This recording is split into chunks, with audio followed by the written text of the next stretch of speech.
प्रिय प्रतिभागियों, नमस्कार। आज हम सप्तमी विभक्ति के अनुवाद के बारे में अध्ययन करेंगे। सप्तमी विभक्ति यद्यपि में और पर चिन्ह पर आधारित अनुवादों के लिए है, उसके लिए मैंने आपको कल 4 कुछ ऐसी क्रियाओं के बारे में बताया था कि जिनके साथ में और पर चिन्ह आने पर भी हम वहाँ सप्तमी का प्रयोग नहीं करते हैं। उनके साथ अगर उपसर्ग विशेष आता है, जैसे अधि सिंह स्थासाम कर्म वाला सूत्र है, अधि के पश्चात सेते तिष्ठति और आस्थे क्रियापद आते हैं, तब हमको में पर चिन्ह पर भी द्वितीय विभक्ति का ही प्रयोग करना है, तब वो आधार कर्म हो जाता है। उसी प्रकार एक दूसरा और था जिसमें उप अनु अधि और आंग उपसर्ग के बाद वस धातु का प्रयोग था। उसमें भी हम इन चिन्हों का प्रयोग होने पर सप्तमी का प्रयोग नहीं करते हैं और वहाँ भी हम कर्म कारक ही उसको बनाते हैं और द्वितीय विभक्ति का प्रयोग करते हैं। एक और क्रिया पढ़ी थी हमने, क्रुद्ध धातु। इसके बाद आज एक मेरे उस पर मैसेज छोड़ा एक ने कि वेद दाधीच करके एक स्टूडेंट है, उसने कहा था कि देश की रक्षा करता, वह देश की रक्षा करता है। इसके अनुवाद में 2 उसने ऑप्शन दे रखे थे, ए और बी। यह उसका वाक्य था, वह देश की रक्षा करता है, ऐसा उसने प्रश्न दिया है। और उसमें 2 ऑप्शन बनाए, उसने 2 ऑप्शन दे रखे हैं। एक दिया स देशम रक्षति और दूसरा दिया स देशस्य रक्षति। देखिए ध्यान से, बहुत अच्छा प्रश्न है। इस तरह के अनुवादों में हम प्राय गलती कर जाते हैं। देखो, इसमें ए उत्तर राइट है, स देशम रक्षति, स देशस्य रक्षति राइट नहीं है। कारण, क्योंकि षष्ठी विभक्ति कारक नहीं है और कारक नहीं होने के कारण उसका क्रिया के साथ संबंध नहीं हो सकता। इसलिए वहां सीधा का सीधा उत्तर है कि रक्षा किसकी की जाती है, जिसकी रक्षा की जा रही है वो उस क्रिया के साथ कर्म कारक है। यहां देशस्य तब आ सकता है जब इसका ऑप्शन इस तरह का हो, स देशस्य रक्षाम करोति। अब ये राइट है, क्योंकि यहां रक्षा एक क्रिया नहीं होकर के एक प्रातिपदिक हुआ और इसके साथ इसका संबंध है, इसलिए अब यहां षष्ठी हो सकती है। लेकिन अगर डायरेक्ट क्रिया आती है तब हम उसका उत्तर भरेंगे स देशम रक्षति। तो याद रखें, जब भी कभी इस तरह के अनुवाद आते हों जहां पर उसके साथ संबंध का चिन्ह तो हो लेकिन उसके आगे डायरेक्ट क्रिया का ही हम प्रयोग कर रहे हों, तो डायरेक्ट क्रिया का प्रयोग होने पर हमको षष्ठी का प्रयोग नहीं करना है, उसको एक तरह से कर्म समझना है। षष्ठी का प्रयोग सिर्फ हम वहीं कर सकते हैं जहां अति प्रसिद्ध उदाहरण है जो जिनमें कारकों की अविवक्षा की जाती है, वो एक विशेष प्रावधान है। लेकिन सामान्य अनुवाद के रूप में हमको द्वितीय विभक्ति का प्रयोग करना है। जैसे कल 3-4 उदाहरण मैंने बताए थे आपको कि जैसे माता को याद करता है, मातु स्मृति, तो वहाँ आएगा। वहाँ भी इसलिए आ रहा है कि वहाँ कर्म है वो, लेकिन कर्म की अविवक्षा मानी जा रही है वहाँ और संबंध की। लेकिन इस तरह से अगर हम कर्म की अविवक्षा और संबंध की विवक्षा सब जगह करेंगे तो फिर एक कारक तो समाप्ति हो जाएंगे, फिर केवल षष्ठी विभक्ति रह जाएगी। तो वो केवल उन प्रयोगों के लिए प्रयोग किया गया जो वेदों में हमको उपलब्ध हुए। पाणिनि ने जब अपना व्याकरण बनाया और उससे पहले उनको जहाँ जहाँ इस तरह की स्थितियाँ दिखाई दी, उनके लिए वहाँ ऐसे नियम जरूरी होते हैं। तो याद रखें, स देशम रक्षति, यही राइट करें इसमें अगर वो क्रिया है तो। और अगर क्रिया नहीं है और उसी शब्द से बना रहे हो तब षष्ठी आएगी। इस तरीके से आपको अनुवाद करना है। तो अब देखिए, आज हम सप्तमी विभक्ति का एक नियम हम कल पढ़ चुके थे और वो सूत्र था आधारो अधिकरणम। उसमें 3 प्रकार के हमारे जो आधार थे, औपश्लेषिक, वैशिक और एक अभिव्यापक, तीनों के हमने उदाहरण पढ़े थे कुछ। जैसे खेलने में रुचि है, खेलने में इच्छा है, ऐसे जो अनुवाद हैं वो वैशिक कहलाते हैं। खेलना है, मोक्ष है, पढ़ना है, ये वैशिक कहलाएंगे। और अभिव्यापक का मतलब जहाँ व्याप्ति होती है, जहाँ संचरण होता है, उसको हम अभिव्यापक रूपी आधार कहते हैं। तो ऐसा कोई क्वेश्चन आपका इससे सामान्य जो परीक्षा है आपकी आगे कुछ दिनों बाद जो सबसे पहली परीक्षा होगी उसमें आपको सामान्य अनुवाद इस तरह के ही पूछे जाएंगे और वहाँ विभक्तियों का प्रयोग भी इस तरीके से आपको याद रखना है। तो आज देखिए सप्तमी विभक्ति के जो शेष जो नियम हैं उनको हम पढ़ रहे हैं। तो उसमें देखो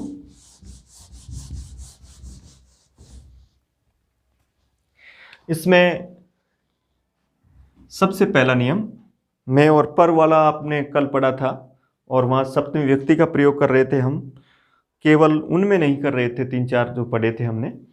आज हम उससे आगे पढ़ रहे हैं इसको। एक है इसमें एक नियम है यस्य च भावेन भाव लक्षणम और एक है यतश्च निर्धारणम। ये 3 महत्वपूर्ण सूत्र है सप्तमी विभक्ति में। यतश्च निर्धारणम, देखिए ध्यान से, इस सूत्र में 3 पद है। यत यानी जिससे, च यानी और का मतलब अनुवृत्ति से है। निर्धारण किया जाता है, जिस समुदाय से किसी व्यक्ति का निर्धारण किया जाता है तो वहां जिससे निर्धारण किया जाता है उस समुदाय में, समुदायवाचक शब्द में इस सूत्र के द्वारा षष्ठी और सप्तमी विभक्ति का प्रयोग किया जाता है। यह सूत्र षष्ठी और सप्तमी का विधान करता है, याद रखें। कई बार इस तरह का ही प्रश्न पूछता है कि यतश्च निर्धारणम सूत्र के द्वारा विभक्ति होती है, तो उसमें आपको उत्तर देना है इस सूत्र के द्वारा 2 विभक्तियां हो सकती है, षष्ठी भी हो सकती है और सप्तमी भी हो सकती है। ये कारक वाला प्रकरण नहीं है, ये विभक्ति वाला प्रकरण वाला सूत्र है। इसलिए इसमें इसको देखिए आप, इस तरह के उदाहरण जहां कोई समुदाय हो, व्यक्तियों का समुदाय हो, देशों का समुदाय, कोई समुदायों का भी समुदाय हो सकता है, तो उसमें भी हमको जिससे उसको पृथक्करण किया जा रहा है, जिसमें उसका निर्धारण किया जा रहा है उसमें हमको षष्ठी और सप्तमी का प्रयोग करना होता है। जैसे इसमें 4 आधार माने जाते हैं, जाति के आधार पर, गुण के आधार पर, जाति, गुण, क्रिया और संज्ञा। इन 4 के आधार पर वो निर्धारण किया जाएगा। जाति के आधार पर किया जा सकता है, गुण के आधार पर कर सकते हैं, संज्ञा के आधार पर कर सकते हैं और क्रिया के आधार पर।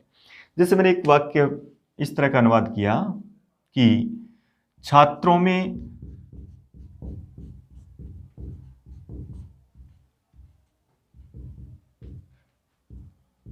विष्णु श्रेष्ठ है। देखिए इस तरह का। जैसे कवियों में कालिदास श्रेष्ठ है।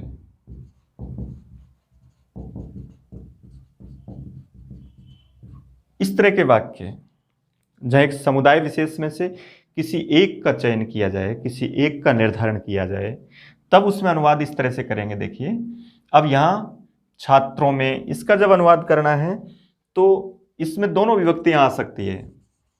छात्राणाम छात्रेषु वा विष्णु श्रेष्ठ अस्ति। देखिए सामान्य रूप से इसके अनुवाद में हम छात्राणाम भी कर सकते हैं, छात्रेषु भी कर सकते हैं, षष्ठी का भी प्रयोग हो सकता है और सप्तमी का भी प्रयोग हो सकता है। उसके बाद किसी का नाम है तो वो लिखेंगे हम, और श्रेष्ठ, इसमें अधिकतर जो वाक्य बनेंगे, यद्यपि बिना तम प्रत्यय के, स्थन प्रत्यय के भी हो सकता है, लेकिन जब इस तरह से उनका वर्गीकरण किया जाता है तो वहाँ स्थन या तमप प्रत्यय का अधिकांश प्रयोग किया जाता है। बिना स्थन तमप के भी सामान्य शब्द भी लिखा जा सकता है। जैसे छात्राणाम छात्रेषु वा विष्णु पटु अस्ति, वो भी राइट है, लेकिन इनके साथ षष्ठी और सप्तमी के साथ जब भी हम चयन करते हैं तो वहाँ अधिकांशतः स्थन या तमप 2 प्रत्यय होते हैं। एक स्थन प्रत्यय होता है और एक तमप प्रत्यय होता है। इन दोनों का प्रयोग उच्चतम जो वरीयता होती है उसके लिए प्रयोग किया जाता है। कि जहाँ 3 तरह के शब्द होते हैं, जैसे लघु, लघुतर, लघुतम। जैसे गुरु, गुरुतर, गुरुतम, सभी भाषाओं में ऐसा हो सकता है। अंग्रेजी में भी 3 प्रकार की डिग्रियां होती है, तो उसी तरह का ये यहाँ संस्कृत में भी उसके आधार पर ये 3 शब्द हैं, लघु, लघुतर, लघुतम। जैसे गुड, बेटर, बेस्ट, उसी के आधार पर तीनों डिग्रियां हैं। तो बिल्कुल भाषाओं का अनुवाद का रूपांतरण बिल्कुल एक जैसा है। वहाँ अंग्रेजी में भी तो यही कहते हैं हम, वहाँ भी तो सप्तमी विभक्ति का प्रयोग करते हैं हम, ठीक है। जैसे छात्रों में तो इन स्टूडेंट्स विष्णु इज बेस्ट, इस तरह का ही प्रयोग करते हैं। तो वहाँ जो तमप प्रत्यय का हम प्रयोग कर रहे हैं उसके साथ हमको सप्तमी या षष्ठी का प्रयोग करना है। इसके बाद देखिए दूसरा है, जैसे कवि नाम, कविसु, वा, कालिदास है, श्रेष्ठ है, उत्तम है, अस्ति। उत्तम में तमप प्रत्यय है, श्रेष्ठ में इष्टन प्रत्यय, जिसके बाद में इष्ट जुड़ेगा वहाँ इष्टन प्रत्यय है। यह भी सर्वाधिक श्रेष्ठता के लिए प्रयोग किया जाता है। और इसी तरह तमप प्रत्यय का भी हम प्रयोग कर सकते हैं। तो याद रखें, अगर किसी वाक्य में अनुवाद किया गया है तो यह भी एक तरीका है कि उस वाक्य में इष्टन या उत्तम तमप प्रत्यय का प्रयोग हो रहा हो, तो उसके साथ जिस समुदाय में से उनका चयन किया जा रहा है उसमें हम षष्ठी और सप्तमी विभक्ति का प्रयोग करते हैं। इस तरीके से प्रयोग करना है। षष्ठी भी राइट है और सप्तमी भी राइट है।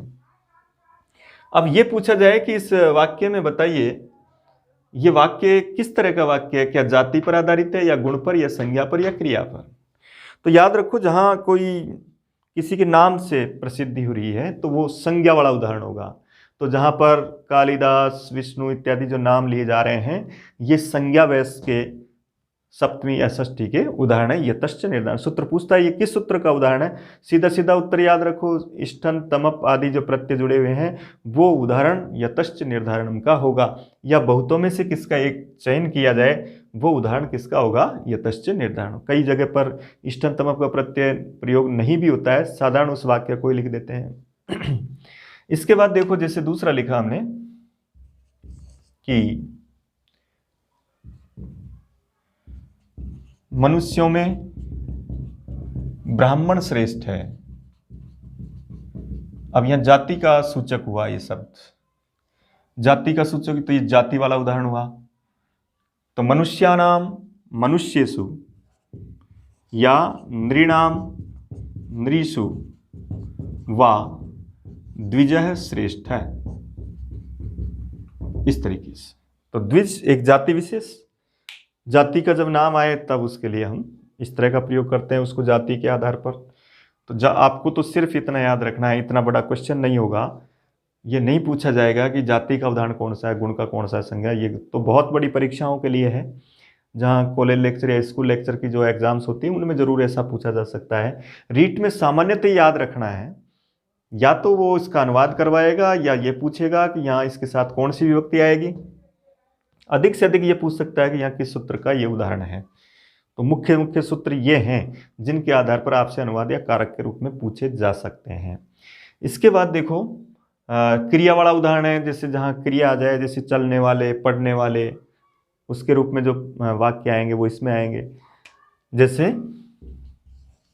एक वाक्य लिखा, गच्छताम गच्छत्सु वा धावन शीघ्र है। अब देखिए इसमें चलने वालों में दौड़ने वाला जल्दी पहुंचता है। तो अब यहां शीघ्र तमय की आवश्यकता नहीं है, शीघ्र भी हो सकता है, तमप प्रत्यय का प्रयोग भी हो सकता है, सामान्य शब्द भी आ सकता है। लेकिन वहां सभी में यहाँ उसके साथ आपको षष्ठी और सप्तमी का प्रयोग करना है। एक समुदाय विशेष होना चाहिए, उसमें कोई एक व्यक्ति की बात होनी चाहिए, तो उसके साथ हम तमप या इष्टन अथवा सामान्य शब्द का प्रयोग भी कर सकते हैं। जैसे यहाँ शीघ्र लिखा हुआ है, तो गच्छता में षष्ठी बहुवचन है, गच्छत्सु ये क्रियावाचक है। देखिए पठताम पठत्सु, ठीक है, इस तरीके से। अब देखिए आगे एक और है, ये कौन सा, गुण वाला। गुण वालों में जैसे कोई रंगवाचक शब्द आ जाता है, गुणवाचक शब्द आ जाता है, ठीक है। जैसे सर्पों में काला सर्प अधिक भयंकर है, तो इसका मतलब वहां गुण हो गया काला सर्प, कृष्ण सर्प है। जैसे गायों में काली गाय अधिक दूध देने वाली है, तो वहां काली गाय, काला क्या है, एक गुण है, विशेषण है, इसलिए गवाम गोसु वा कृष्णा बहु क्षीरा, बहु यानी बहुत सारा, क्षीर यानी दूध देने वाली, बहु क्षीरा शब्द आ गया। आपने एक टॉपिक पढ़ लिया है समास का, बता सकते हैं कौन सा समास हो सकता है? बिल्कुल सरल उत्तर, ये बहुब्री समास, क्योंकि मूल शब्द इसका क्षीरम है और उसको आपने स्त्रीलिंग बना रखा है, इसका मतलब ये निश्चित रूप से बहुब्री समास है। इस तरीके से देखें तो कृष्णा एक गुणवाचक शब्द है। इस तरीके से हमको यतश्च निर्धारणम सूत्र के वाक्यों का अनुवाद करना है। सीधा तरीका है, किसी समुदाय में से किसी एक का नाम आएगा, एक के चयन के रूप में आएगा, तब हम उसको इस तरीके से अनुवाद हमको करना है। जहाँ एक दूसरे से तुलना होती है वहाँ हम पंचमी विभक्ति का प्रयोग करते हैं।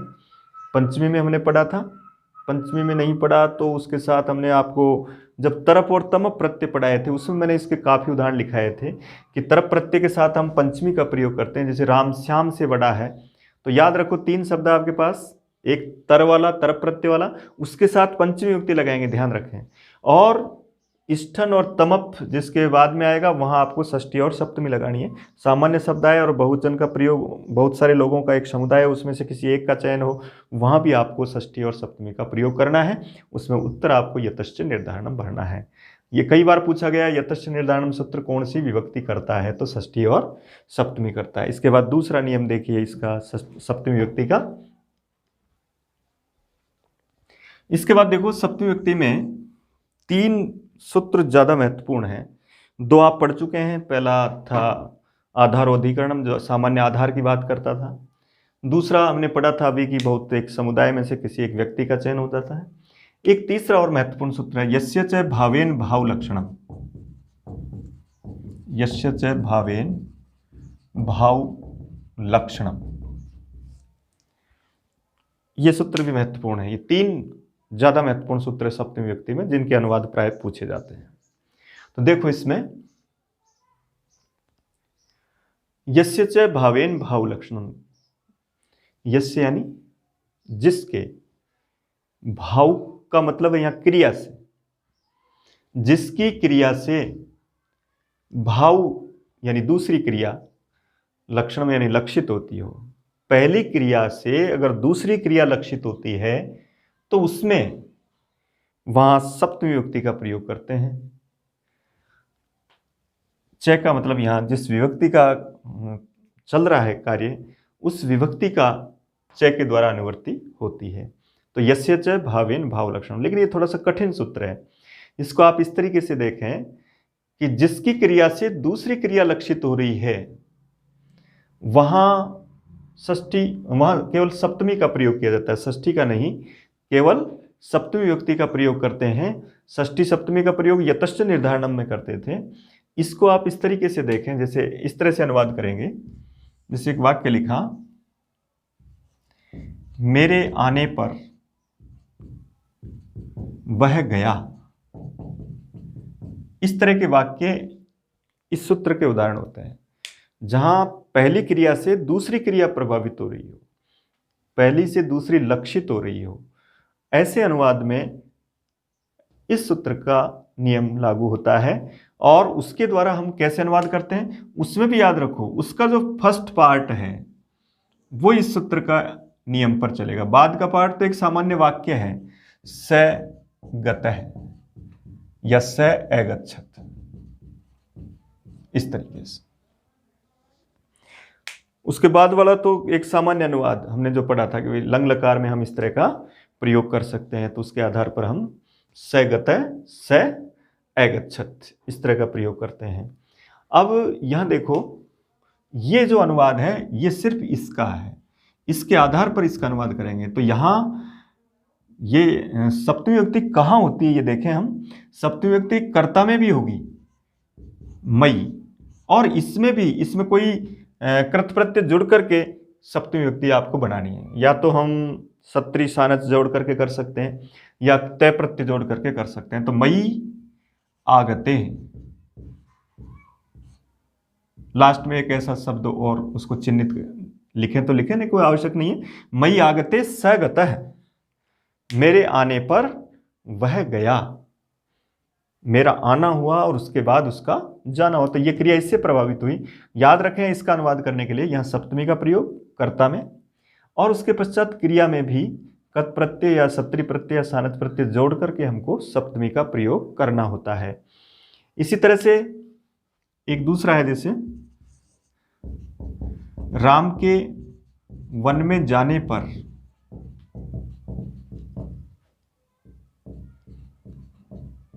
दशरथ ने प्राण छोड़ दिए। देखिए इस वाक्य में भी देखो इसके आधार पर वो क्रिया हो रही है, तो वो एक सामान्य सरल वाक्य है, उसमें इस सूत्र का कोई नियम नहीं है। वहां सीधा उत्तर लिखेंगे, दशरथ है प्राणान अत्यजत या तत्याज। सामान्य अनुवाद के रूप में अत्यजत भी आप कर सकते हैं, लेकिन ज्यादा सही उत्तर ये है दशरथ ने प्राण छोड़ दिए, क्योंकि बहुत ऐतिहासिक घटना, बहुत पुरानी घटना है, और जो ज़्यादा ऐतिहासिक घटना होती है, बहुत पुरानी होती है, वहाँ हम लिट लकार का प्रयोग करते हैं। लेकिन आपके अनुवादों में लिट लकार शामिल नहीं है, आपके में केवल 5 लकार शामिल है। इसलिए यहाँ सामान्य रूप से इस तरह का अगर क्रियापद आता है तो वो भी राइट है और ये भी राइट है। आपसे अनुवाद करवाया जाता है तो अत्यजत के रूप में हम राइट कर सकते हैं। इसके बाद यहाँ देखो, ये इसका है मुख्य, इसके आधार पर देखें आप, वहां तो आपको कोई दिक्कत नहीं आएगी। अगर तत्याज आ जाता है तो वो भी राइट है, अत्यजत आता है तो वो भी राइट है, ऑप्शन में वो लिखा मिलेगा आपको। तो अब यहाँ इसको राइट करना है हमको, तो रामे, अब देखो रामे के बाद क्रिया में गते, अब रामे वनम गते सती दशरथ है प्राणान तत्याज, इस तरीके से प्रयोग करेंगे। तो यहाँ कर्म के रूप में, अगर कर्मवाच्य के रूप में आता है तो कर्म में सप्तमी आती है, ये जरूर ध्यान रखें। इसलिए यहाँ रामे वनम गते दशरथ है प्राणान तत्याज अथवा अत्यजत। इसी तरीके से उसके पढ़ने पर मैंने पढ़ा, तो मैंने पढ़ा अहम अपठम, पहले इसका अनुवाद करें, ये सामान्य अनुवाद है और ये इस सूत्र का अनुवाद है। इसलिए यहां इसमें आपको सप्तमी लगानी है, तस्मिन पठिते, तस्मिन पठिते, उसके पढ़ने पर मैंने पढ़ा, तो तस्मिन पठिते अहम अपठम। एक अनुवाद और पढ़ा अपने इसमें,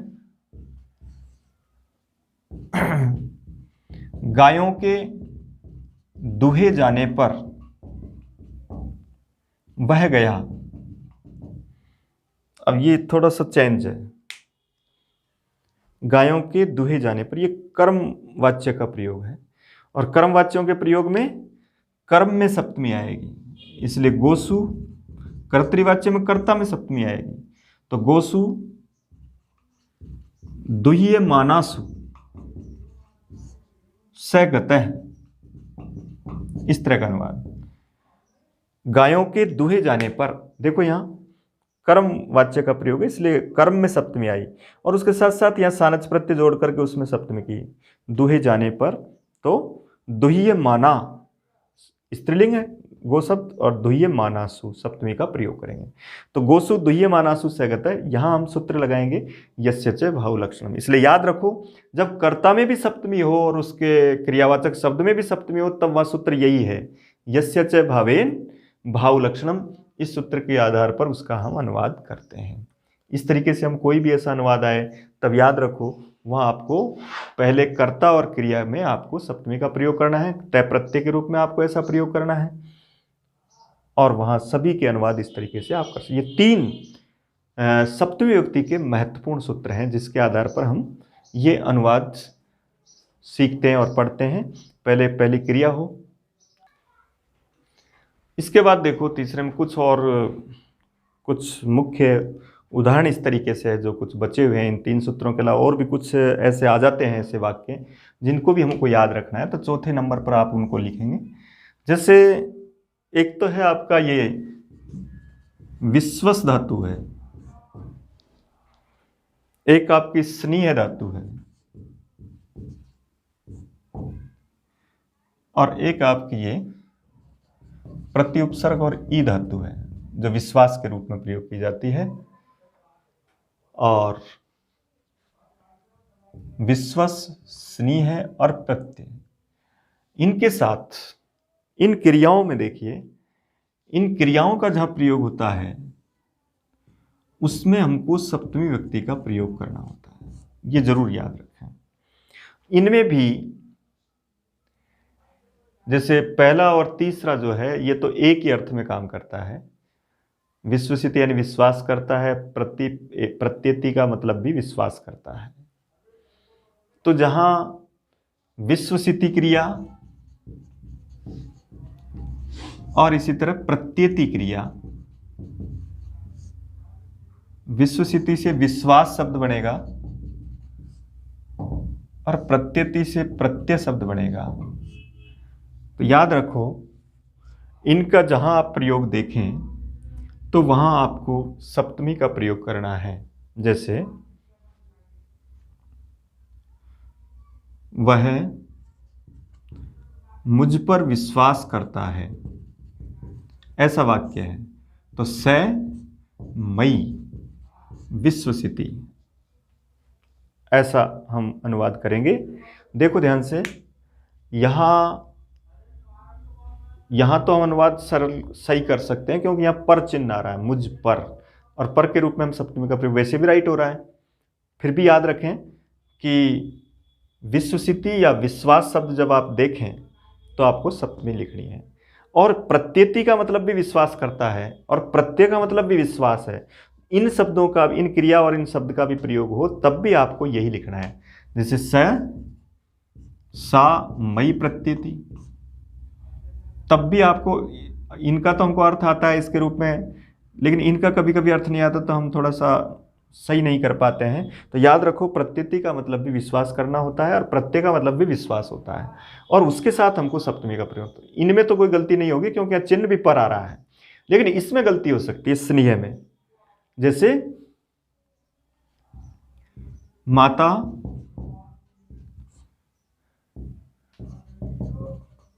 बालक से स्नेह करती है,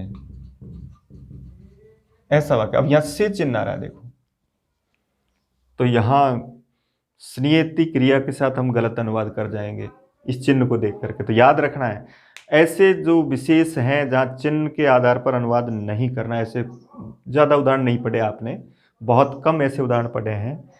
एक तो आपने एकथितम च की 16 धातु में पढ़ी जिसमें चिन्ह का कोई मतलब नहीं। एक आपने चतुर्थी में तो 3-4 क्रुद्यति वाली क्रिया पढ़ी, उसमें आपको कोई चिन्ह का मतलब नहीं। एक यहाँ ये क्रिया पढ़ रहे हैं आप, ऐसे उदाहरणों को छांट करके रखें कि इनमें हमको चिन्ह के आधार पर अनुवाद नहीं करना, इनके साथ इन विभक्तियों का प्रयोग होता है। तो माता बालक से स्नेह करती है, तो माता, अब यह सप्तमी आएगी, माता बाल के स्नेयति, स्नेयति के साथ सप्तमी लगाएं, स्नेह के साथ भी सप्तमी लगाएं। उसका मुझसे स्नेह है, तो तस्य मई स्नेह है, तस्य मई स्नेह, इसके साथ सप्तमी का ही प्रयोग करना है। स्नेह और स्नेयति के साथ हमको सप्तमी का प्रयोग करना है। उसका स्नेह जब काके की चिन्ह आता है तब वहां षष्ठी रहेगी, लेकिन जहां से आदि जो और कारकों के चिन्ह आएंगे उनके साथ हमको सप्तमी का प्रयोग करना है। इस तरीके से स्नेयति और स्नेह ऐसा प्रयोग करेंगे। एक कोई निमित्त के कारण, निमित्त में भी सप्तमी का प्रयोग, जैसे दांतों के कारण हाथी को मारता है, तो यहाँ भी एक चिन्हों की कोई आवश्यकता नहीं, चिन्ह के आधार पर हम ऐसा नहीं कर रहे हैं। जैसे दंतयोर हंति कुंजरम, दंतयो कुंजरम हंति, ये एक वाक्य है।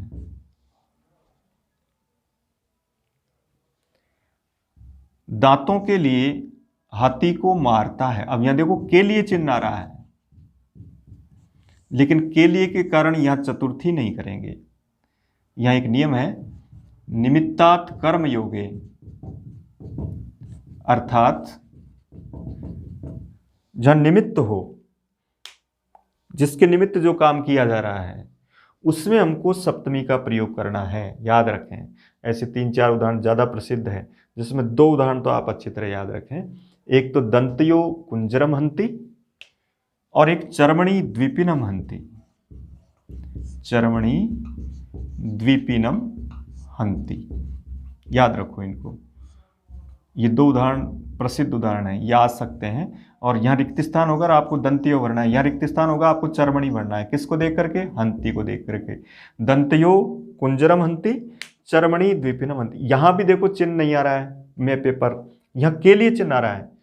चर्म के लिए द्विपी को मारता है और दांतों के लिए हाथी को मारता है, तो यहाँ के लिए आ रहा है। फिर भी यहाँ सप्तमी का प्रयोग है निमित्तात् कर्म योगे, जहाँ पर समवाय कर्म हो, उसका योग हो, क्योंकि चर्म का और द्विपी का समवाय संबंध है। इसके बिना, अगर द्विपी के बिना चमड़ा है तो वो निर्जीव हो जाएगा और उसके साथ वो सजीव है।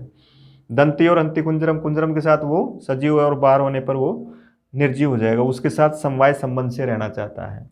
तो ऐसे उदाहरणों में हमको सप्तमी का प्रयोग करना है। इस प्रकार इन 4 उदाहरणों के आधार पर हम सप्तमी का अनुवाद करते हैं, और बाकी सप्तमी के ऐसे कोई विशेष उदाहरण नहीं है। जैसे एक उदाहरण ये भी जरूर याद रख लें, जैसे कृष्ण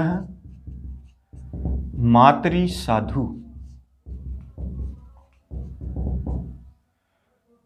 मातुले च असाधु।